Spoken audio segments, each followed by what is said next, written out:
Fala moçada, vamos começar a live de hoje.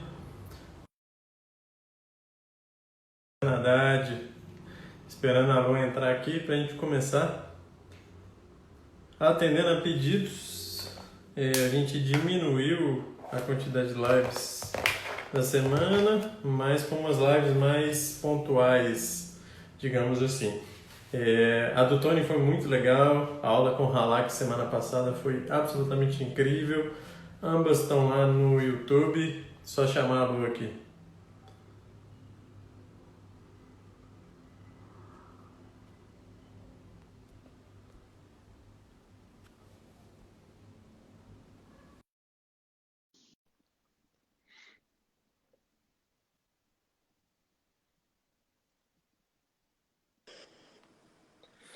Alô? Oi, Oi, boa Lu, tudo bem? noite, tudo Tudo jóia? jóia? Tudo Tudo bem. bom. É, Bom, galera, eu sempre gosto de deixar a pessoa se apresentar. Poderia aqui falar 20 minutos sobre a carreira da Lu, mas eu acho que quando a pessoa se apresenta, ela fala o que é mais marcante para ela. Então, Lu, para quem, obviamente, quase todo mundo te conhece aqui, mas um pouquinho da sua história, tanto no triatlo Uhum. quanto na medicina também. Tá, vamos lá então. Eu sou Luciana Haddad, eu sou médica, eu fiz residência em cirurgia do aparelho digestivo e depois eu me especializei em transplante de fígado e eu trabalho atualmente no serviço de transplante de fígado do HC, da Faculdade de Medicina da USP. Eu me formei em 2001, então já tenho aí bastante tempo lá, fiz doutorado, pós-doutorado, livre docência, então já tenho bastante formação aí na carreira profissional. E comecei no triatlon tem agora quase 6 anos, comecei na corrida há uns 9, 10 anos. E sou triatleta amadora e mãe de dois. É isso aí. Lu, vamos lá. Com essa confusão toda desde janeiro, sempre foi uma pessoa que treinou muito, né? Uhum. Eu lembro que até teve uma semana que eu falei, cara, essa semana eu vou tentar treinar que nem a Luciana e não consegui. Na quinta-feira eu já estava quebrado. Mas assim, como que mudou a sua rotina na hora que o bicho começou a pegar no hospital? Eu acho que foi meio progressivo, porque eu vinha treinando com o primeiro objetivo mais próximo, era o 70,3 Floripa, né? Que Uhum, seria agora, nesse próxima semana. E naquela época que teve já o cancelamento, foi exatamente na semana onde a gente começou a mudar as funções lá no hospital. Né? Quem não sabe, lá no Hospital das Clínicas, a gente tem um prédio inteiro que foi transformado em atendimento do Covid. Então, uhum, as pessoas que trabalhavam lá foram divididas, uma turma mudou para outro instituto para continuar. Fiquei nessa turma do Covid. Então, foi meio que junto o cancelamento das provas, né? Adiamento, na verdade, que foram adiadas, e uhum. essa minha mudança de função. Então, ao mesmo tempo, perdeu aquela necessidade de seguir uma rotina de treino com uma prova super próxima e até com o Iron, né, que seria em maio, com o Uhum. aumento da carga de volume. Então, eu e meu técnico fizemos algumas reuniões e a gente diminuiu bastante o volume, mudamos os treinos, tirou a natação, que a piscina fechou também, acho que na mesma semana, então já tirou aí todo o volume de natação. Então, as coisas foram meio naturais para mim, não foi nada.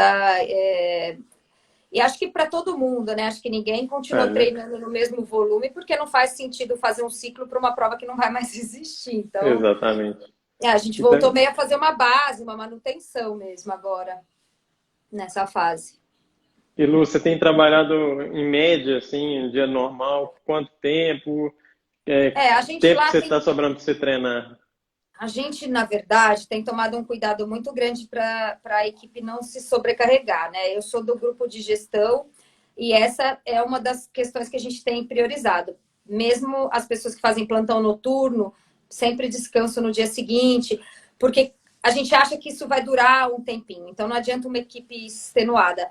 Eu trabalho 8 horas por dia e poucos dias eu tenho ficado um pouco mais por uma reunião ou algum pepino que acontece, mas normalmente eu tenho mantido às 8 horas. Então eu entro um pouquinho antes das 8 e saio 4 e pouco. Então eu tenho treinado no final do dia, quando eu volto.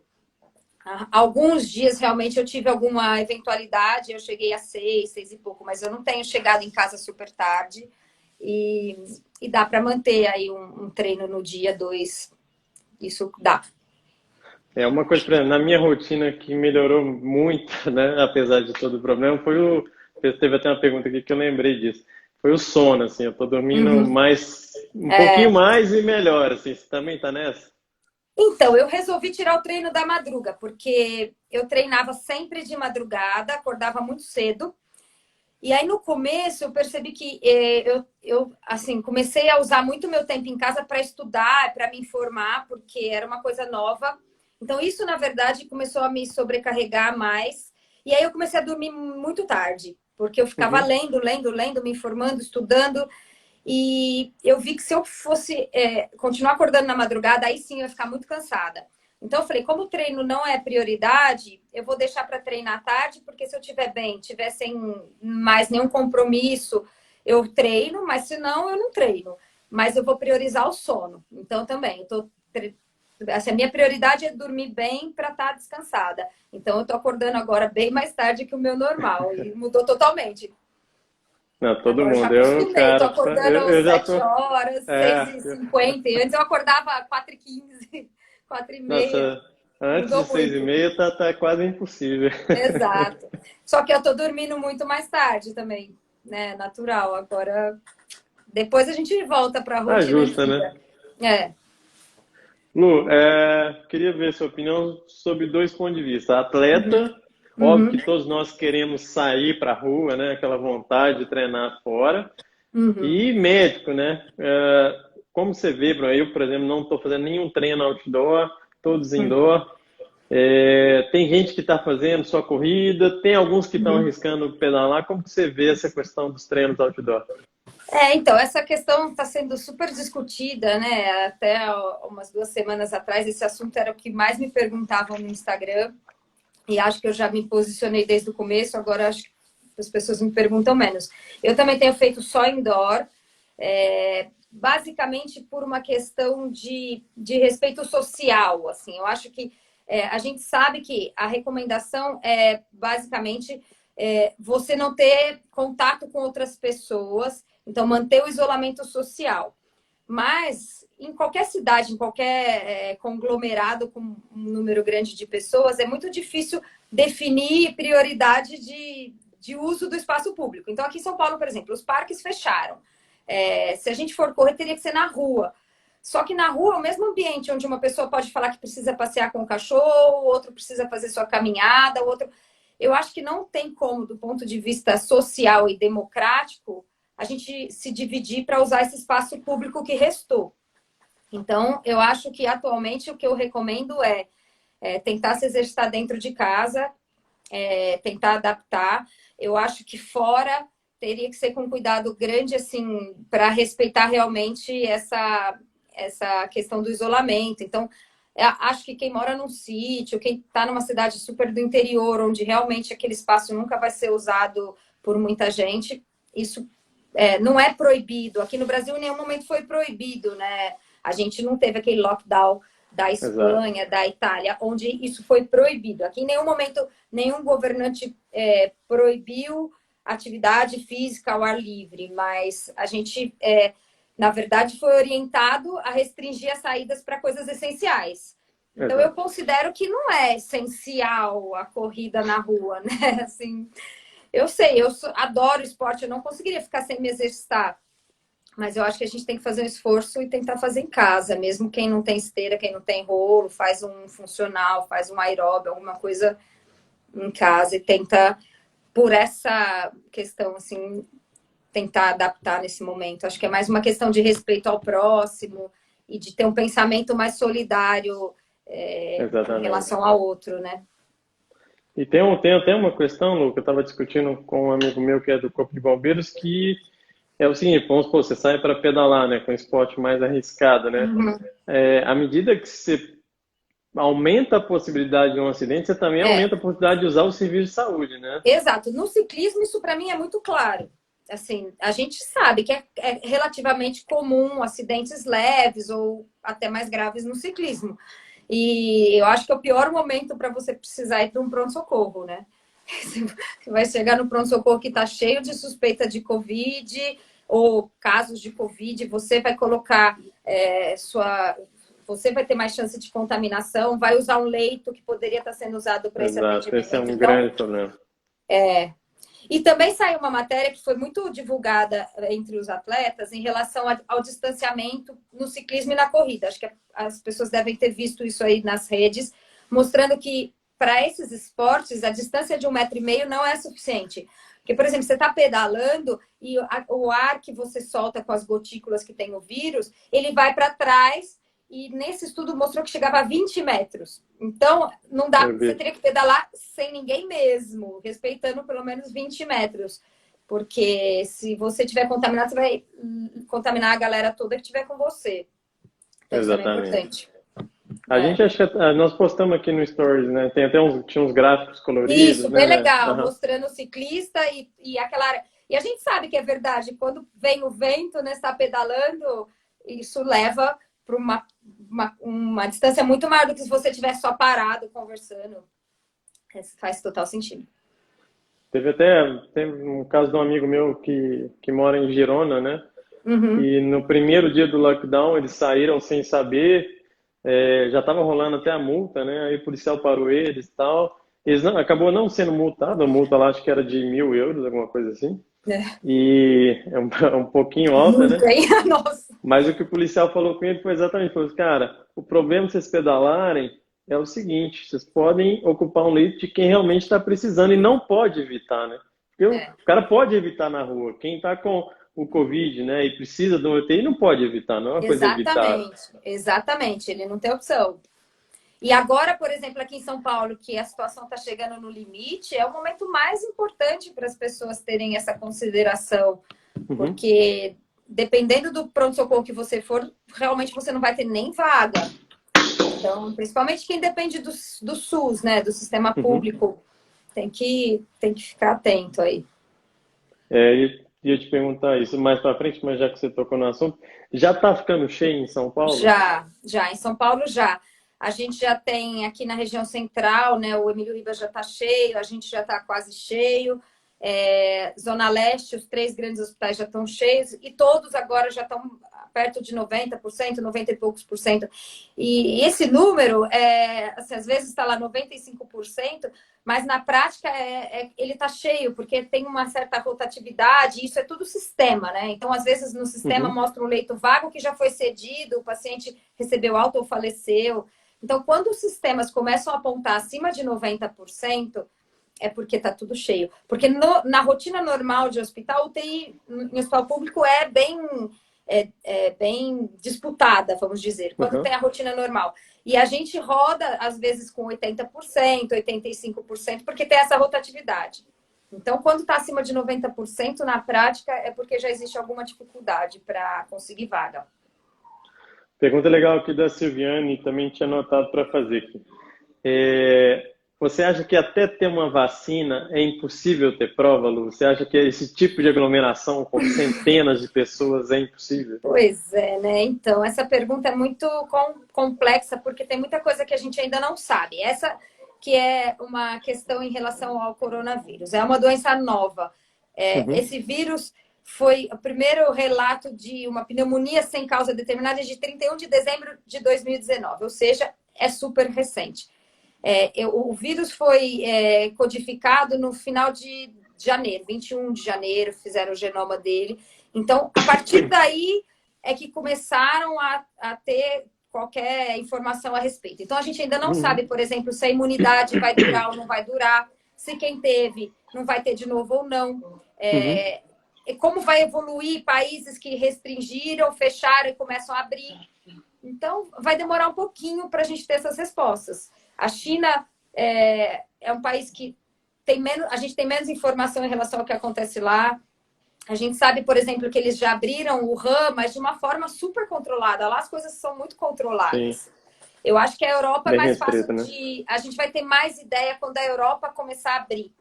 Então, quando Alemanha, Itália, Espanha começarem a evoluir para aberturas, a gente vai perceber se vai voltar a subir.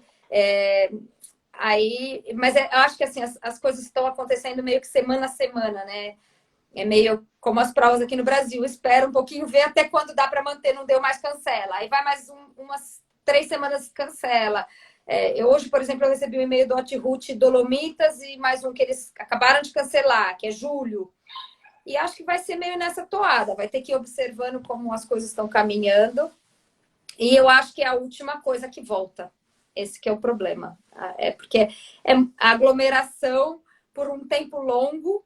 Então, largada de maratona, gente. Por um Largada de motivo não maratona. essencial, né? Todo mundo suando, respirando um do ladinho do outro, muito apertado. É. E é um motivo não essencial. Então, realmente, eu acho que é o último. Isso é duro de pensar, né? Mas... Exatamente.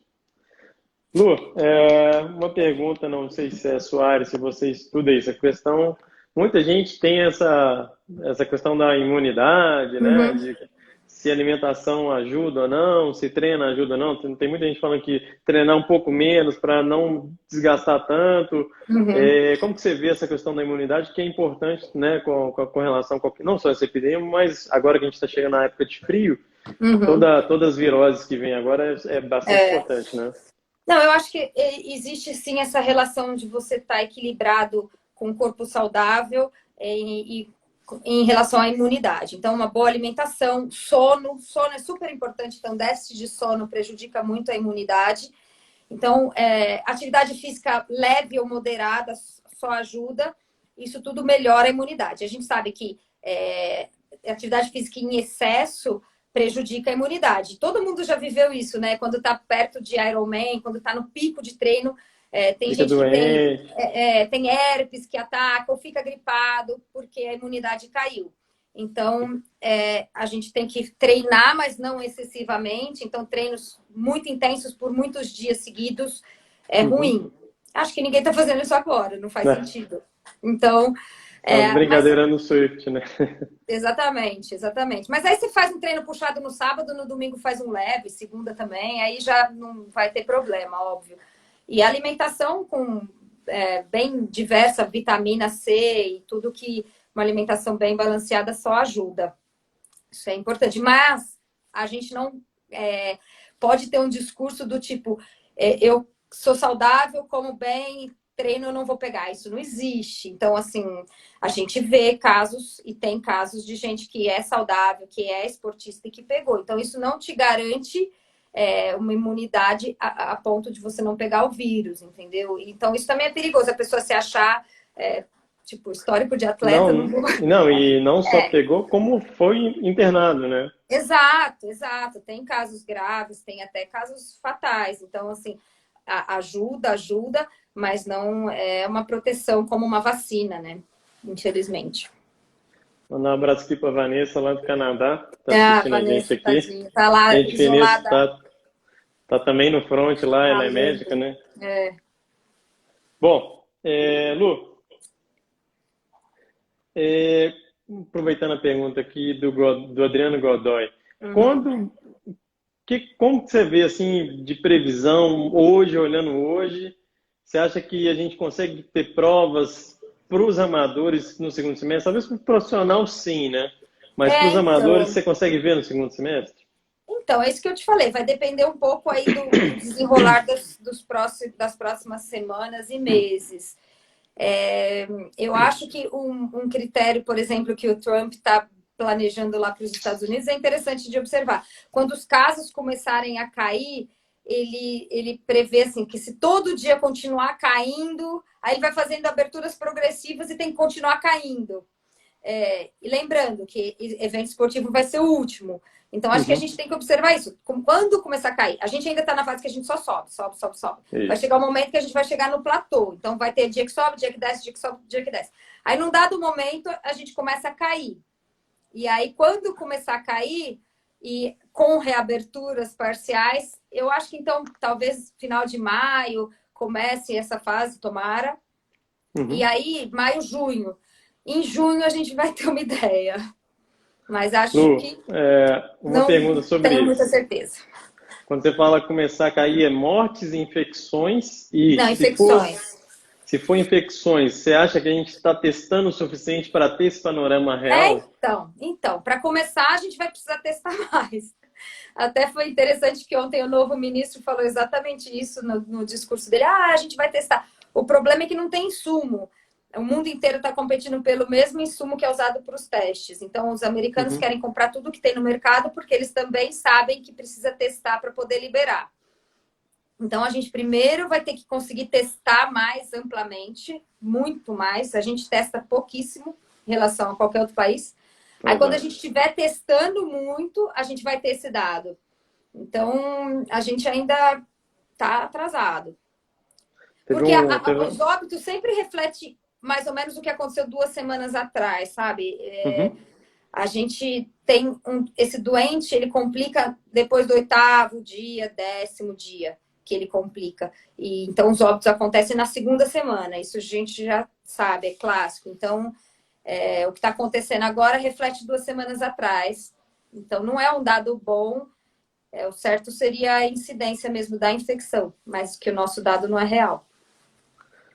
Apesar do número de infectados, mesmo com baixos testes, está crescendo, né, exponencialmente, as mortes idem. Eu, pelo menos, tenho percebido no meio esportivo que a galera está relaxando, assim, tá abrindo, vamos dizer assim, tá abrindo demais a vida. Você tem essa percepção também? Total. Aqui em São Paulo, hoje eu estava indo para o hospital, fiz um filme, tinham 4 pessoas correndo aqui nos jardins, juntos, um do ladinho do outro, do tipo, vida normal. Eu entendo que é muito difícil ficar em isolamento. E eu entendo que as pessoas ficam ansiosas, sentem muita falta de um monte de coisa, porque a mudança de vida foi muito, muito intensa para todo mundo. Né? Então, eu entendo que há uma ansiedade, eu entendo que tem a questão econômica que é super importante. Então, tem um monte de gente com o negócio parado, perdendo dinheiro, tendo que demitir, e deve ser muito, muito, muito difícil mesmo. Então, mas, por exemplo, acho mais justificável essa ansiedade econômica da pessoa que tem um negócio, que está perdendo dinheiro, tendo que demitir um funcionário, do que uma pessoa que sai para correr com um amigo de manhã. Então, acho que tem casos e casos. Acho que todo mundo está sofrendo junto. Acho que tem gente que tem mais ansiedade com o fim do isolamento do que outros, e coisas que são mais justificadas. Até por isso eu acho que comércio, algumas coisas vão voltar mais cedo, antes, por exemplo, de evento esportivo, porque a economia é super importante, a gente sabe disso. Mas agora é um momento muito ruim para abrir, porque mesmo com o número oficial já é um número muito grande, então a chance de você se contaminar é alta. E aí você volta para sua casa, passa para o seu marido, passa para o seu filho. Se a pessoa tem uma funcionária, passa para a funcionária que vai para... É muito exponencial essa transmissão. Então, ainda é um momento muito ruim para abrir, muito arriscado. Pergunta aqui da Lana sobre a questão do impacto, quem já teve o vírus, o impacto na capacidade respiratória. O Tony, inclusive, citou na live da terça passada que 2 amigos dele, né, tiveram atletas jovens e perderam cerca de 30% da capacidade pulmonar. É mais ou menos essa média, Lu? Então, é assim, na verdade, o quadro é muito variado. Tem desde um quadro leve, onde a pessoa quase não tem uma repercussão pulmonar, aí o quadro mais grave tem uma repercussão pulmonar de inflamação e alguns casos evoluem para fibrose. A gente tem visto que os casos mais graves, depois do 10º dia, faz uma fibrose pulmonar. E a gente ainda não tem nenhum estudo que está acompanhando esses doentes. Já tem estudo sendo feito, ainda não está publicado. De quanto tempo demora para essa função pulmonar voltar ao normal ou não. A gente espera que volte, mas a gente ainda não sabe. Óbvio que quem acabou de sair desse quadro não tem a função pulmonar normal, porque às vezes perdeu 50% do pulmão por fibrose ou 30%, e depois que teve alta, por exemplo, do hospital, ainda vai ter dispneia, falta de ar, uma função pulmonar reduzida. Mas pode ser que daqui 6 meses ele esteja completamente normal, daqui 3 meses. O que eu estou falando é chute, porque a gente ainda não tem esse acompanhamento. Então, mas isso são os casos mais graves. Os casos mais leves, a tendência é não ter nenhuma repercussão. Então, a pessoa que não foi internada, ficou em casa, não teve falta de ar durante a doença, é porque o quadro pulmonar dela foi mais leve. Então... Entendi. Lu, uma pergunta que a gente recebeu aqui antes, né, nos stories aqui. Bem legal a pergunta. O atleta perguntou assim, se ele fizer o teste e descobrir que ele já tem um anticorpo, ou seja, ele teve a doença e já se curou, nem teve sintoma nem nada, mas ele já tem o anticorpo. Ele pode circular normalmente? Então, a gente tem considerado que sim. O que a gente ainda não sabe é quanto tempo dura esse anticorpo, se essa imunidade ela vai ser vitalícia, fica para o resto da vida.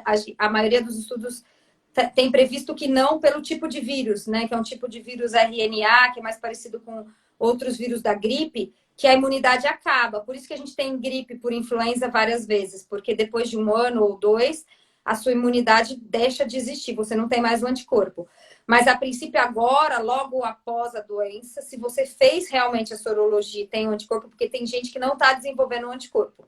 Mas, nesse caso, se a pessoa fez o exame e mostrou que tem o IgG, que é o anticorpo, ela, teoricamente, agora, nessa infecção que está rolando, nessa temporada, vamos dizer assim, nessa temporada, essa pessoa está imune. Isso é o mais típico de uma doença viral que você adquire. Então, você normalmente não tem a mesma infecção viral naquela mesma temporada. Então, no inverno, que as pessoas têm gripe, você vai ter uma gripe forte, depois, se tiver de novo, é só no ano seguinte. Entendi. Eventuais mutações genéticas também poderiam mudar essa questão da imunidade? Sim. Mas esse vírus, ele muda, ele já tem várias mutações que a gente consegue identificar. Por exemplo, se o vírus que você pegou, o vírus que está aqui no Brasil já é completamente diferente do da China. Mas a imunidade, em teoria, assim, dessa que você adquiriu aqui, vai ser o suficiente para essa infecção que está circulando. E até tem uma questão de meio que a gente chama de imunidade cruzada, que, por exemplo, quem teve esse ano vai ter, se tiver uma nova infecção, teria um quadro mais leve.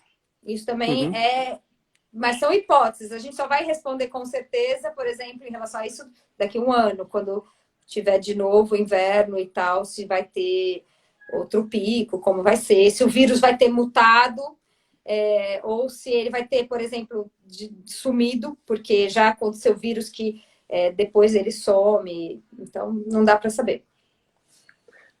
Lu, a gente recebeu várias perguntas com relação, do ponto de vista médico-científico, né? Se realmente existe alguma eficácia de remédio ou não, né? Se tudo ainda é especulação. Então, essa questão todo mundo faz também. Perguntam muito da cloroquina. E tem, assim, na verdade, tem vários protocolos acontecendo com vários medicamentos. Ontem mesmo a gente deu uma levantada em relação à cloroquina. Tem 150 estudos acontecendo no mundo com a cloroquina. A cloroquina já tem algumas publicações, nenhuma com evidência muito forte.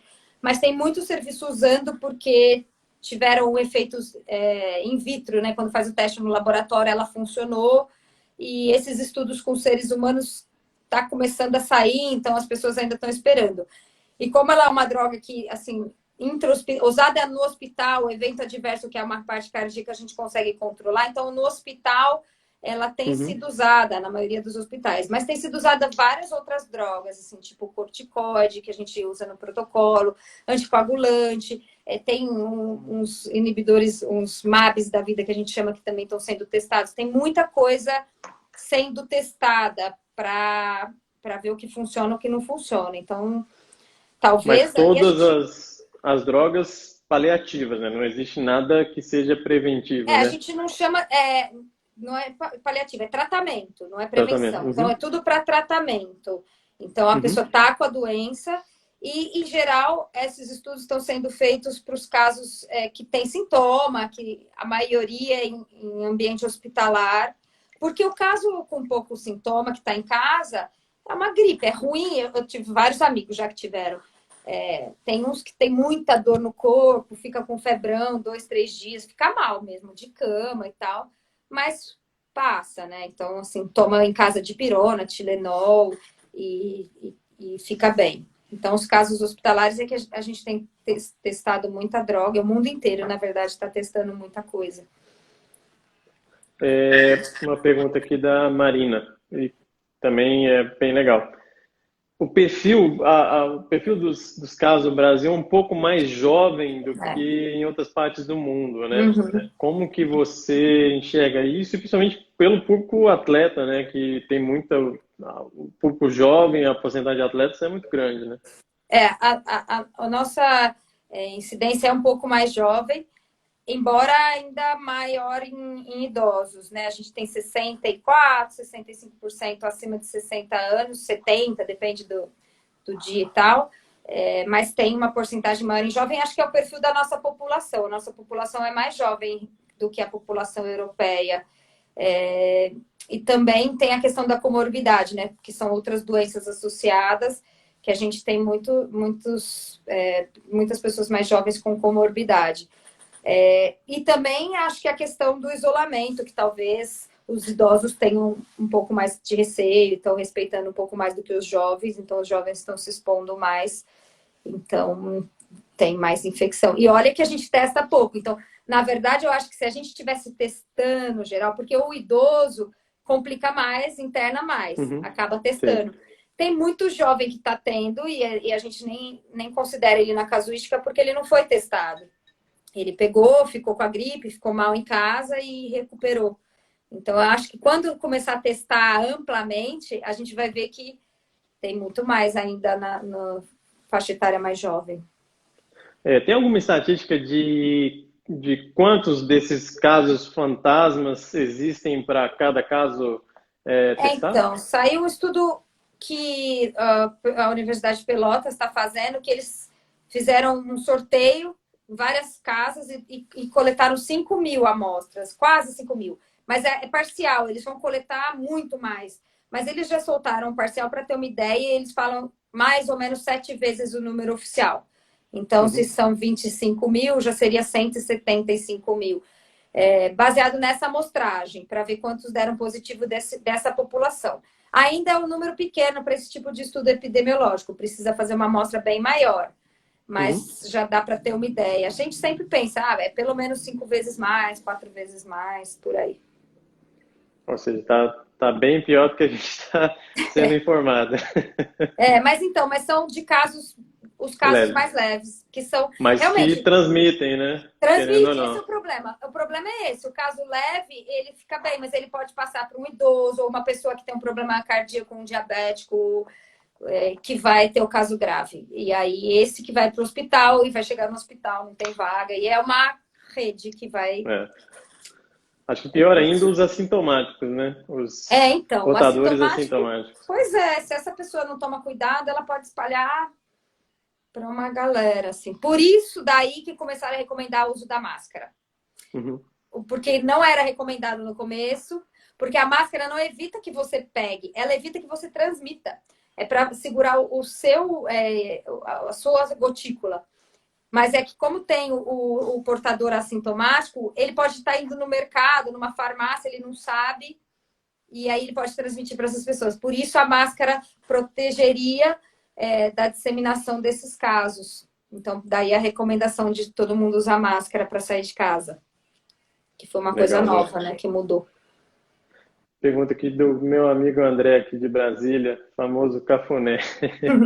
Gente finíssima.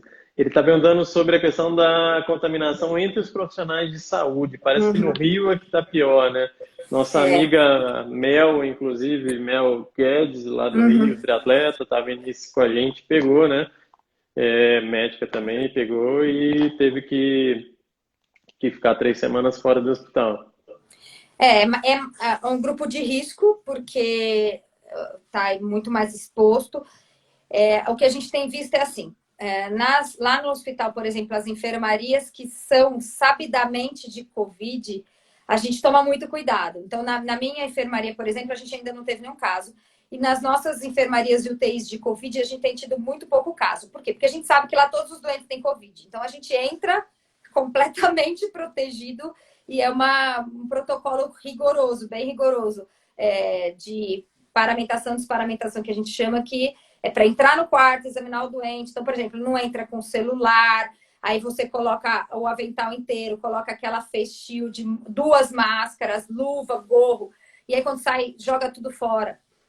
Aí não pega. Quem pega, por exemplo, quem está trabalhando em pronto-socorro, que está atendendo geral, que não consegue trocar a roupa entre paciente e outro, ou quem está em hospital que ainda não é específico de Covid, que também tem menos cuidado, ou tem menos proteção, né? Equipamento de proteção, que são os famosos EPIs, agora que todo mundo conhece. E aí está tendo muita contaminação de profissional médico. Isso é fato. Lu, tem uma pergunta aqui, não sei até que ponto, eu não estudei isso, como jornalista não estudei isso a fundo ainda, mas a questão de imunização por rebanho, essa é uma ideia que faz sim, algum sentido? Faz. Isso, por exemplo, é uma das coisas que ajudariam a liberar mais a abertura do isolamento. Então, por exemplo, se eles fizerem sorologia na população geral, para ver quantos por cento da população já está imunizada. Isso mostra que o vírus já circulou numa porcentagem muito grande da população e essa população já está mais imune. Nesse estudo de Porto Alegre, mostrou que a imunização lá de Pelotas está muito, muito baixa ainda, ou seja, o vírus ainda tem muita gente para ele contaminar. E é o que a gente sabe que ainda a gente está no começo, então... Isso depende de muito teste, né? E é o teste diferente do PCR, é a sorologia. Então, são 2 testes diferentes. Eu até estou pensando em fazer um IGTV amanhã ou domingo, que eu vou ter mais tempo, explicando os testes, porque a hora de coletar é muito diferente de um e do outro, e o que serve um e para que serve o outro. Porque Exato. O IgG, o anticorpo, só vai ficar positivo na fase final, depois de 10 dias. Então, não adianta você fazer ele se você tiver com a gripe, se tiver com sintoma, ele vai vir negativo. E ele serve para essa fase, para saber quantas pessoas estão imunes, etc. E o PCR é o contrário. Se você faz ele no 10º dia, você pode estar negativo e ainda estar com a doença. Então, tem os momentos certos para fazer cada exame. Bem legal. Então, seria ótimo se você fizesse para a gente... Vou fazer. Amanhã, instruir ainda mais. Eu não trabalho, acho que à tarde eu consigo gravar. É uma coisa simples, mas que é importante. Muita gente tem dúvida. E muita gente, por exemplo, coleta o PCR no primeiro dia ou no segundo, a chance de vir negativa é enorme. A gente vê muito isso. Então, tem que esperar 3º, 4º dia para vir positivo. Nossos pacientes lá, tem muitos que a gente colhe o primeiro, vem negativo, às vezes o segundo vem negativo, só vem positivo no 3º. Então... saber a hora de colher. Principalmente quem está fazendo particular, né? Porque está pagando, é caro. E às vezes a pessoa vai e paga porque quer saber, está muito curioso, vem negativo. Mas não é porque ela não está com vírus, é porque colheu na hora errada. Exato. Lu, teste rápido funciona? Quais são as restrições? Então, o teste rápido foi uma decepção. Essas informações eu estou... já tinha lido em vários lugares, mas teve uma aula do Fleury, do Laboratório Fleury aqui de São Paulo, com os 2 especialistas maiores lá do Fleury falando sobre os testes. Essa aula foi para médicos e foi muito, muito boa. E foi uma decepção, porque esse teste rápido, que é chinês, foi feito na China, aquele que parece um teste de gravidez, plastiquinho assim, ele é muito ruim. O pessoal do Fleury testou, isso eu vou falar também no vídeo que eu vou fazer. E assim...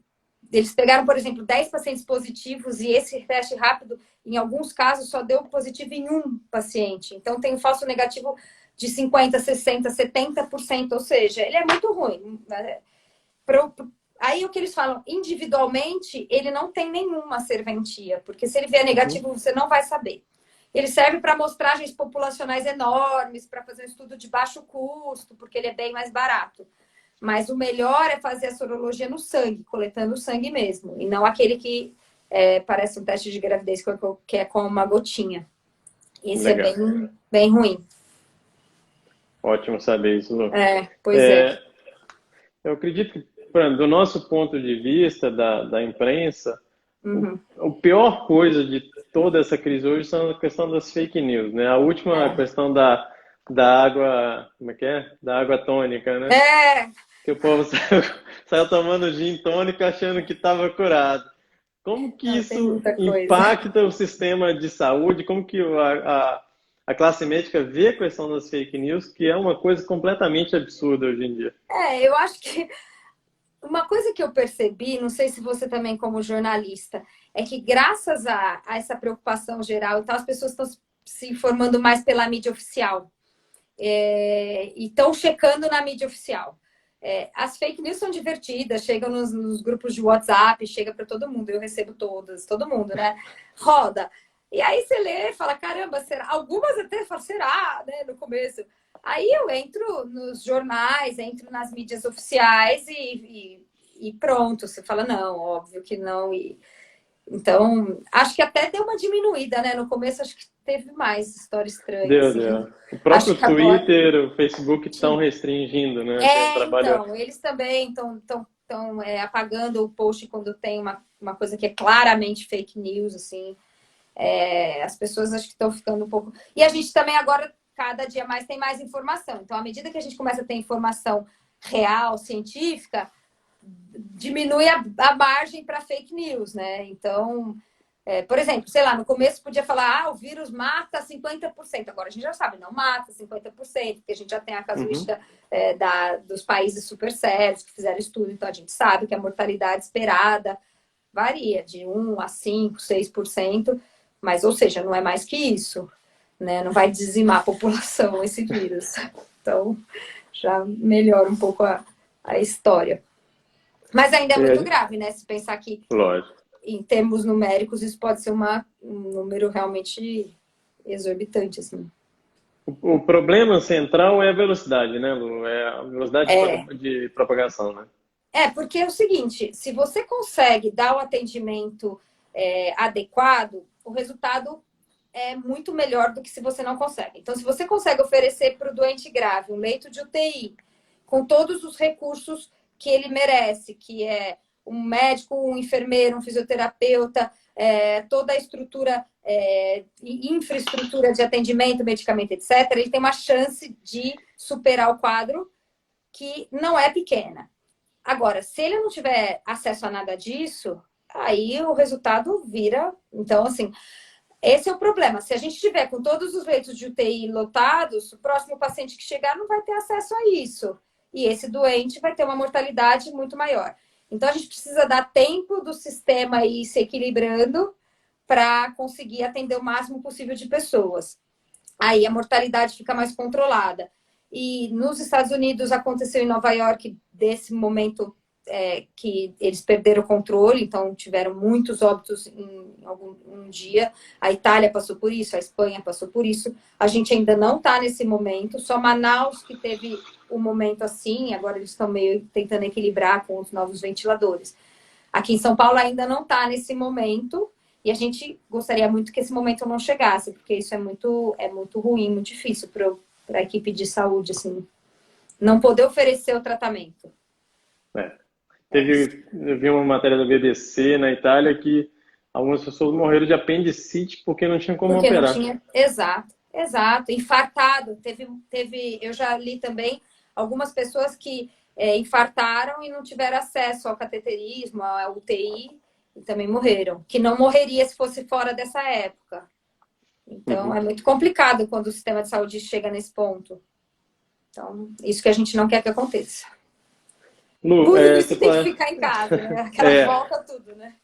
Mas não é um paradoxo, logicamente falando, do ponto de vista lógico, mas do ponto de vista leigo parece um paradoxo. Por quê?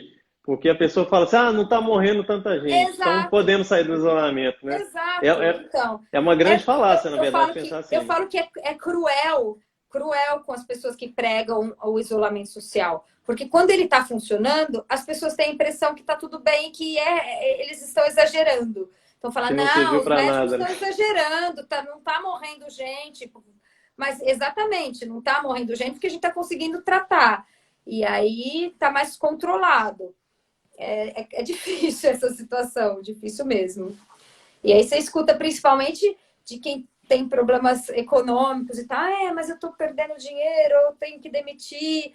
Como se o médico ou o cientista tivesse contra essas pessoas. E não é nada disso. Algumas pessoas escrevem no meu Instagram, mas não dá para ficar em casa. Eu falei, eu entendo isso e eu sou sensível a isso. Não é que eu sou insensível, mas a gente agora tem que pensar um pouquinho em salvar a vida, né? É difícil, é um equilíbrio bem tênue, assim, mas não acho que o profissional de saúde está contra a economia, não pode ter esse pensamento. Exato. Ninguém está contra a economia, Ninguém né? está contra, A porque é questão ruim para todo mundo. Quantos Exato. amigos meus médicos também não estão tendo paciente no consultório, não perderam as cirurgias todas eletivas também. Não, então, assim, não está fácil, não está bom para ninguém. Assim, pouca gente tem ganhado com essa crise toda. Acho que pouca gente mesmo. O dono da fábrica de álcool gel e, sei lá, mais 2 ou 3. Da máscara, só. Mas mesmo assim, são Mesmo produtos assim, muito é uma baratos, né, tragédia. no agregado, né? Exato. Então, não faz significa sentido. nada para o PIB, né? Exatamente. Para o país como um todo, isso é muito ruim. A gente teve umas 3 perguntas aqui, Lu, que é mais ou menos sobre o mesmo tema. A questão de que daqui para frente, durante um certo tempo, será que a gente vai ter que viver esse distanciamento intermitente ao longo do tempo? Então, acho que sim. Tem esse estudo bem legal que saiu na Science de quarta-feira, que ele prevê mais ou menos isso. Ele fala que a gente vai ter que ir equilibrando, né? Quando o vírus... Ele fala isso assim, enquanto não tiver uma vacina. Acho que a grande salvação vai ser a hora que a vacina for lançada e aí a gente consegue controlar. Então, a gente tem que pensar nisso. Ou, por exemplo, se descobrir um medicamento super eficaz.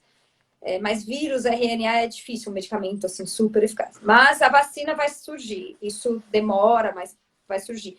Então, até lá é possível que isso aconteça. Por exemplo, abriu tudo, começa a subir de novo, aí fecha parcial, sei lá, o evento, cancela grandes eventos, aí controla de novo e vai equilibrando, né? Até dá tempo para a vacina ser produzida, testada, etc. Mas é uma chance grande, assim, até o ano que vem isso acontecer. No estudo da Science fala até o meio de 2022, julho.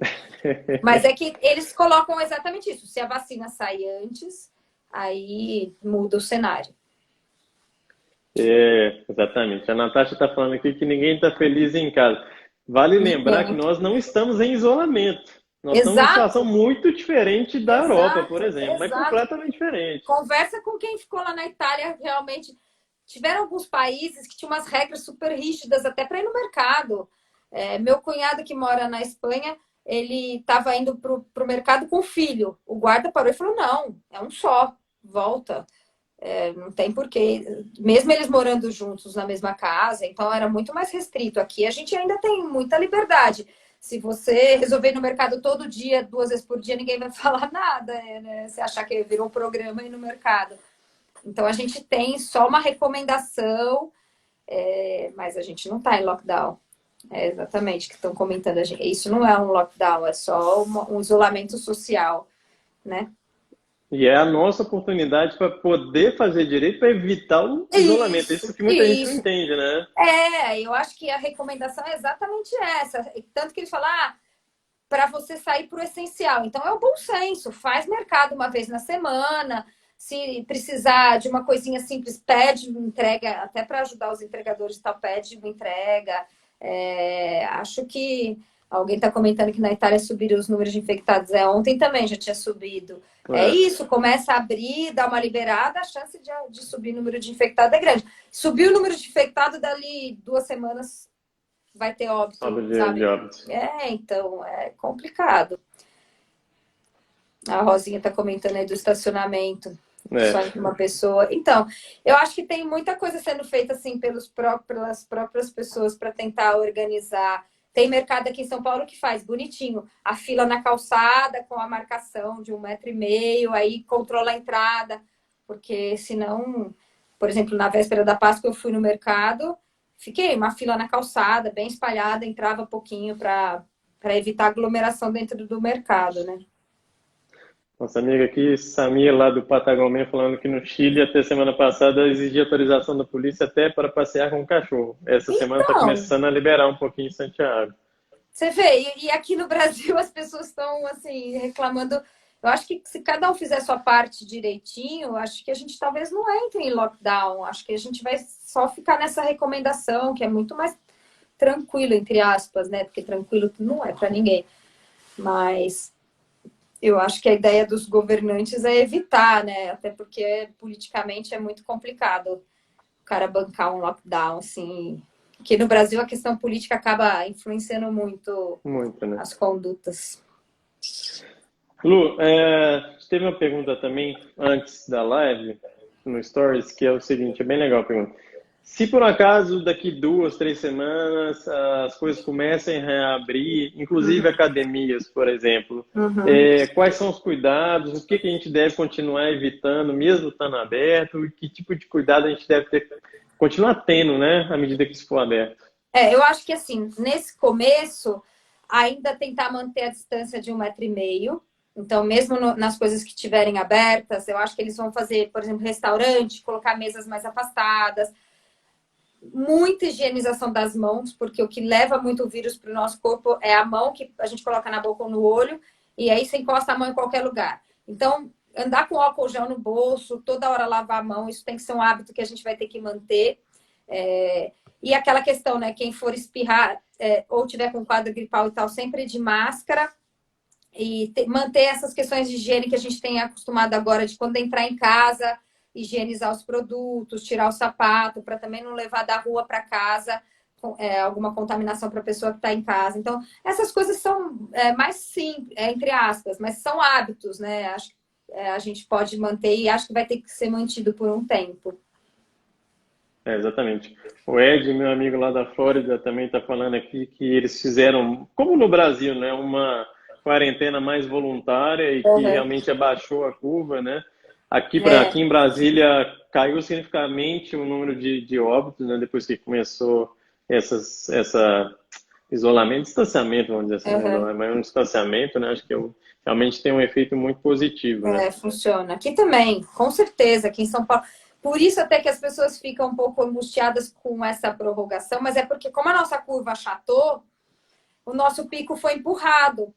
E funcionou porque a gente começou o isolamento já tem um tempinho. E aí deu esse tempo assim, para o sistema de saúde se preparar e agora está subindo mais lento e a subida foi distanciada do início, né? O que é bom, não é ruim. Isso, na verdade, foi ótimo. Imagina se a gente tivesse tido há 2 semanas atrás uma explosão, teria sido um caos. Exatamente, Então, acho que na maioria dos estados deu tempo assim, das coisas se organizarem.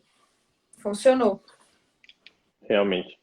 Bom, Lu, mais alguma coisa que você gostaria de falar? O que você acha Não, acho que importante tem para a muita galera coisa, mas saber? é, eu tenho colocado tentado colocar no meu Instagram o máximo de informações, todas sempre com fontes bem importantes. Então, eu só uso fontes que são completamente com embasamento assim, ou científico, ou que Científico, né? são de dados, por exemplo, eu só coloco dados se for dado oficial, então dados do Ministério, da Secretaria e tal, para ajudar a maioria das pessoas que mandam dúvidas que são realmente importantes, se deve ir para o hospital, se não deve, eu tento responder lá, porque eu acho que isso é uma coisa importante, e às vezes a Legal. pessoa tem essa dúvida. Então, quem quiser pode continuar me procurando por lá. Às vezes eu não consigo responder tão rápido que eu estou trabalhando, mas aí no final do dia eu respondo.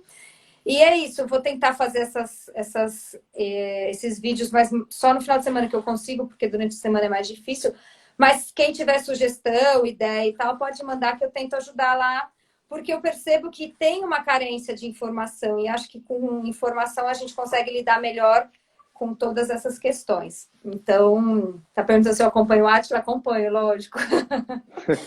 Acompanho, assisto tudo e ele é muito bom. Acho que Ele é também tem um isso. trabalho muito baseado em evidências científicas, Muito, né? muito. Ele é 100% evidência. E o que eu acho muito legal é que qualquer vídeo que ele faz, ele coloca embaixo todas as fontes. Então, se você quiser checar fonte por fonte, está tudo lá. e são fontes muito boas. Eu já fiz isso, às vezes fui atrás, né? E Postei tá lá no tudo meu lá Instagram mesmo, também. ele usa fontes muito boas, então vale a pena seguir. É isso Exatamente. aí. Obrigada, gente. E é legal que o Tony falou na live outro dia uma coisa muito legal, né, que muita gente, né, duvidando da ciência, mas ao mesmo tempo esperando que saia uma vacina. É uma coisa Então, completamente absurda, né? e eu falo, a pessoa duvida da ciência até que a questão chegue muito próxima a ela, né? Até quando um familiar fica doente ou ela mesma, que aí eu falo que ninguém vai querer não ser atendido no melhor hospital, ter a melhor infraestrutura, ter a melhor opção terapêutica quando for para ela, né? Então, acho que está sendo um momento importante para valorizar a ciência. Acho que para a gente, Muito. assim, eu que me considero muito cientista, sou muito da área da ciência e da pesquisa, fico muito feliz, porque a gente tinha vivido um período muito ruim no Brasil de desvalorização, diminuição de investimento, a gente tinha perdido bastante. E agora, graças a essa epidemia, tem um lado bom, é esse, assim, voltaram a prestigiar a ciência, a valorizar, a financiar. E espero que isso se mantenha depois. Excelente, Lu. Só para terminar, né, uma frase que eu sempre ouvi e acho que agora ficou tão claro para todos nós. É melhor estar preparado do que ter que se preparar, né? Acho que Exatamente. é o grande mote dessa crise. É isso mesmo. Queria te agradecer imensamente pelas excelentes informações. A última vez que a gente conversou foi em Kona, né? Verdade. Tomara que esse tempo. ano a gente se encontre lá. Tomara. Vamos ver, né? Quem sabe. Pois é. Mas a prioridade agora não é nem pensar nisso, né? Não é. Manter as coisas funcionando, a Exatamente. vida, a saúde. Exatamente. E muitíssimo obrigado. Imagina, Foi obrigada. excepcional. Legal, obrigadão, gente. Encontro vocês aí nos meus instas e nas nossas conversas por aqui, tá bom? Obrigada.